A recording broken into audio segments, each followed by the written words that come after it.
Ang primo, kapartner mo ako sa subject ni Miss Candice. Ikaw si Meg, di ba? Hindi. Sabi nila, ikaw daw itong nabunot ko. Titripan yata ako ng mga taong to eh. Patingin ako. Huwag na. Bakit ka ganyan makatingin? Huh? Para kang tuta. Oh, ano, kilala mo ba yan si Meg? This is me. Megan Del Rosario. Akala ko ba hindi ikaw? Hindi naman ako si Meg. Ayan oh, Megan pangalan mo. Pero hindi Meg. Wala akong nickname na ganon. Naiinis ka ba? Hindi ba halata? Bakit ka naiinis? Sabing wag mo kong tignan ng ganyan eh. Gusto mo ba dukutin ko yung mga mata mo ha? Simula ngayon ikaw na si Meg. Kapag may tumawag sa'yo Meg, lumingon ka kasi ako yun. Haba-haba na Megan. Sorry late. Okay. Hindi ko na malayan yung oras eh. Nag-billiards pa kasi kami. Sorry. Okay. Hindi ka galit? Hindi mo ako sasarmonan? Hindi. Bakit? Nag-sorry ka naman eh. So kapag hindi ako sumipot ngayon tapos nag-sorry ako, patatawarin mo pa rin ako? Oo. Ang weird mo, alam mo ba yun? Sabi nga rin nila. Irita. Tapos ko na yung part ko, ano pang pwede kong gawin? Okay na. Ano okay na? Mahaba pa kasi yung paper. Okay na. Like, para wala ka nang gagawin. Bakit? Okay lang, primo. Pero,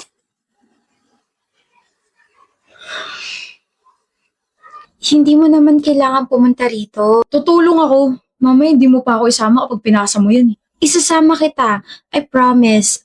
Cross my heart kahit ayoko pang mamatay. Sandali.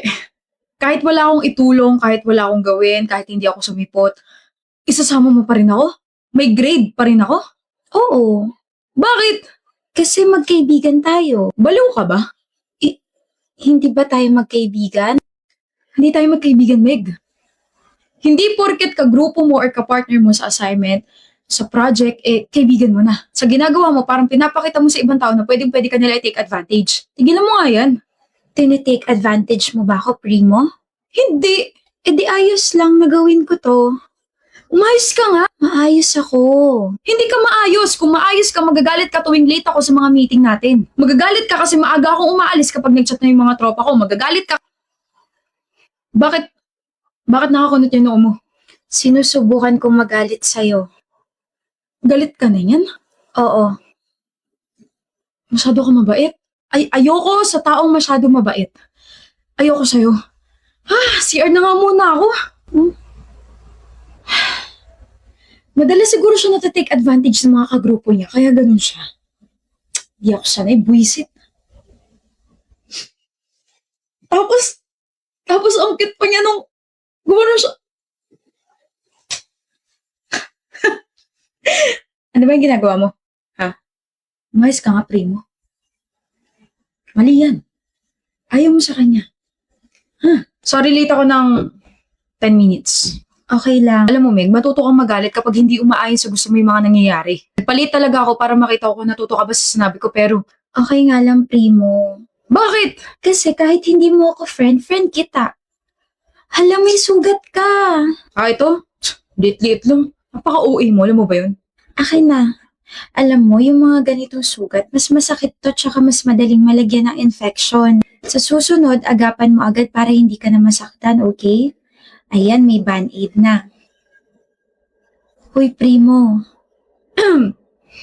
OA mo. Maaga ako ngayon. Thank you, primo. Hindi mo rin naman ako pinapagalitan eh. Hindi ako na lang magbabago. Pre, bilyar tayo ah. Pas, may project akong ginagawa. Di ka naman ganyan ah. Nagbago ka na. May chicks ka na, no? Hindi siya chicks, may pangalan siya, okay? Hindi meron nga. Chismoso mo. Ba na yan, pre? Nakakatakot na nakakapanibago. Pinagugustuhan ka na. Hindi ko siya gusto, no? Kung hindi mo siya gusto, di crush. Crush? Napaka-imposible. Ayoko sa kanya. Masyado siya mabait. Nakakairita siyang kausap. Alam mo yung mabait na sinasabi mo? Binabago na yung takbo ng buhay mo. I'm so proud of you. Daming alam. Alis na nga ako. Hoy, Meg. Bakit, primo? Ikaw pala. Bakit parang disappointed ka? Huwag mo na akong tatawaging Meg ha, kahit best friend kita. Wag. Arte mo naman, ang haba kasi na Megan. Si Primo lang ang pwedeng tumawag sa akin yan. Sino si Primo? Yung crush ko. Crush.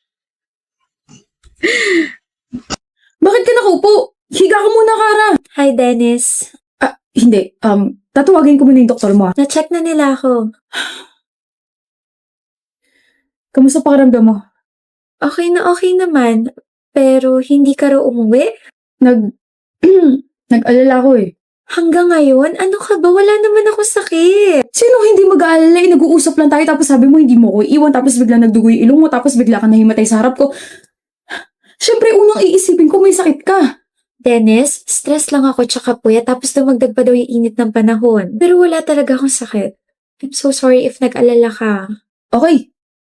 Kalmado na ako. Nga pala, I tried to call your parents kasi nagpatulong ako sa school for that. Kaso, Walang sumagot ng tawag, right? Yeah. My parents are separated and both of them are busy sa mga kanya-kanya nilang families. I think nakalimutan nila na yung unika iha nila is buhay pa. I mean, nagbibigay naman sila ng allowance pero yun na yun. Kaya naman I have so much love to give. Gusto mo ba? pwede ba? Pwede na ba? Kung nasa stress ka, ask for my help. If hindi ka makatulog sa gabi, call me. If you wanna talk to someone, nandito ko. And I'm so sorry for being harsh. I'm glad you're now opening yourself to me. Thank you, Dennis. Hindi. Thank you, Kara, for breaking my walls. Hello, Kara? Sabi mo kapag stress ako, hingi lang ako ng tulong sa'yo, di ba? Nasa ka? Ang bilis mo naman. Hinahawakan ko lang yung kamay mo kasi stress ka. Baka kasi lobat ka pa rin eh. Di ba sabi mo na lobat first sight ka sa akin? Ano problema? Sabay-sabay lang yung projects, yung assignments, and sa family. Gusto mo pag-usapan? Hindi na okay na to. Charge na ako gamit yung kamay mo. Gusto mo kumain?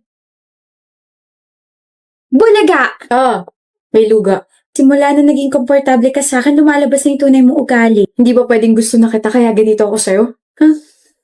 Ako na yata yung nabulaga. Halika na nga, tignan kita sa bahay niyo. And we're here. Thank you sa paghatid, Dennis. May nakakalimutan ka yata, Kara. Kiss sa pisngi. Ingot yung bag mo. Good night. Good night. Kara, Dennis, congrats sa atin. Graduate na tayo. congrats rin. For you. Thank you. Akala mo ako lang meron? Siyempre meron ka rin. Ako rin meron. First time ko makatanggap ng ganito. Baka first kiss ako na rin, ha? Okay, pumapayag na ako makuha mo yung first kiss ko ngayon. O hindi pa tayo, ah. Ako dapat yung nagsasabi niyan kasi inopen mo yung topic ng first kiss eh. Hindi pa tayo, Kara. Hindi pa nga kita sinasagot eh. Visit ka. Nakausap ko na yung parents ko. Really? Yes, ginawa ko yung sinadjust mo sa akin. Inopen ko yung feelings ko sa kanila na bakit hindi sila nagpunta ng graduation ko, bakit hindi nila sinagot yung tawag nung na-hospital ako, bakit ganito, bakit ganyan. And? They were sorry.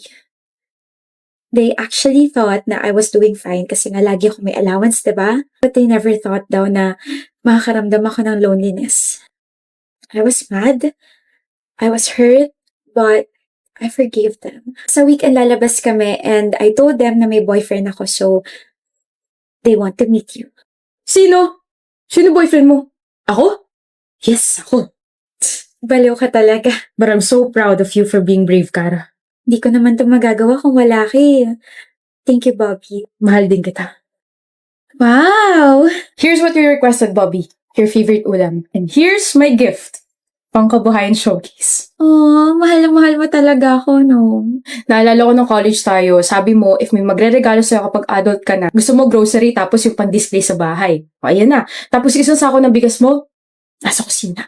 Thank you, Bobby. I mean, weird way to propose but it's a yes, mister. Bakit?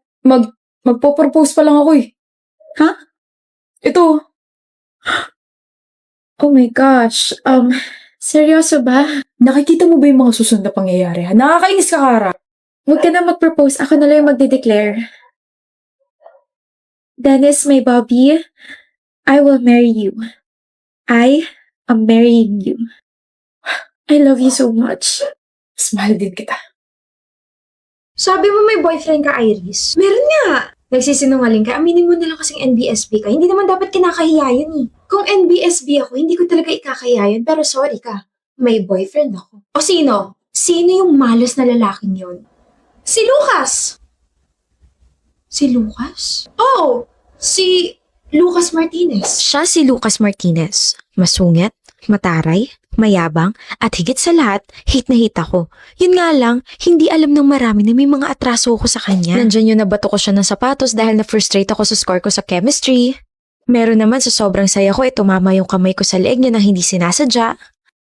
At ang pinakamalala ay natapilok ako, tumama yung kamay ko sa phone niya at nabasag ko yun. Pinatulan ka? Ni Lucas? Nakaka-offend ka. Ako kaya yung pumatol sa kanya. Hinabol niya ako tapos... Sino humaba sa'yo? Lucas! Hinabol mo raw siya. Halika! Usap tayo. Narinig mo lahat? Oo, nasa likod niyo ako eh. Ano ulit yung sinabi mo? Girlfriend kita? Pinatulang kita? Hinabol kita? Sigurado ka ba ako yun? Alam kong marami akong atraso sa'yo pero Sino ka ba? mabuti yan. Hindi mo ako kilala. Kilala na kita. Tinamaan mo ko ng sapatos, tinamaan mo ko sa leeg at binasag mo yung phone ko. Ikaw yun. Correction, natamaan, hindi tinamaan. Nabasag, hindi binasag. Not intentional lahat ng mga yun. Ginawa mo pa rin. Nagawa, hindi ginawa. So ano gusto mo mangyari? Huge favor. Ayoko. Lucas, I promise, I will let you break up with me. Ano? Just pretend to be my boyfriend for months. Bakit naman ako papayag sa gusto mo? Kasi gusto talaga kita. Gusto maging, peace, prosperity, kapit-bisig. Ano makukuha ko dyan sa gusto mo? Name it. Bayaran mo tuition ko. Don't name it. Like, never mind. Ako na lang yung magsasabi, okay? Ang makukuha mo, extra fame and extra sauce. Imagine, papatal ka sa isang nobody. Like, masasabi ng mga tao na, bait naman ni Lucas, pumapatol sa hindi niya ka-level. Mababansagan kang, gwapo na, mabait pa. Aray, grabe yun na. So payag ka na? Do whatever you want. I'm Iris. Alam ko. Alam niya? Fruity. Anong ginagawa mo rito sa classroom namin? Eh di sinusundo ka ng girlfriend mo. Sinusundo kita. Mukha kang tanga. Anong gagawin ko dyan? Magpapalit tayo ng bag. Okay lang sa akin. Total, masakit naman na yung balikat ko. Dalhin mo ka ako yung bag ko. Marami kayo nakamasid. Wala nga tao rito sa corridor eh. May CCTV. Uwi ka na? Obvious ba? Ano ba yan? Wala ka man lang baka sweet-sweet dyan. Like, ingat. Rar. Take care. Hindi ako mahilig sa matatamis. Ayan. Hatid mo ako. Bakit? May nakamasid pa ba sa atin? Huwag na nga, Lucas. Baka nakaka-istorbo pa ako sa'yo. Baka, may lakad ka pa. Something like that. Anyway, thank you for today and thank you for the patience. Tandaan mo boyfriend pa rin kita sa Monday. Kaya mo to, Iris. May bag ka namang malaki. Kaya mo to. Ako to. Pwede mo naman kasi akong tawagin. Naiwan mo kasi yung paper bag mo. Okay ka lang ba? Halika, hatid na kita. Hindi na. Sa school lang naman valid yung deal natin eh. I insist. Pares din naman tayo ng way. Okay. Mag-isa ka lang ba sa apartment mo? Bakit mo natanong? Hindi kasama sa deal natin yan Sira, para ka kasing takot na ewan. Di ba mataray, masungit, tsaka mayabang ka? Don't tell me, nafu-fall ka na agad sa akin. Uy, kanina lang naging tayo Bawal ba maging concern? Grabe, Lucas, ang rupok mo pala. Huwag kang ma-fall, bawal yan. Hindi ako na-fall. Wala pa nga ako nilalabas na charm eh. You're charmless. Salamat sa paghatid, pwede ka na umalis. Hindi mo pa sinasabi yung totoong rason kung bakit gusto mo yung ganitong setup. You're scared of me tapos may mga atraso ka sa akin, Iris. I'm sure may mas malalim na rason pa kung bakit gusto mong gawin to. Actually, wala namang malalim na rason. Kaya ako to ginagawa kasi gusto ko lang talaga mapalapit sa'yo. And, ayun, gusto ko mapalapit sa'yo kasi gusto nga kita.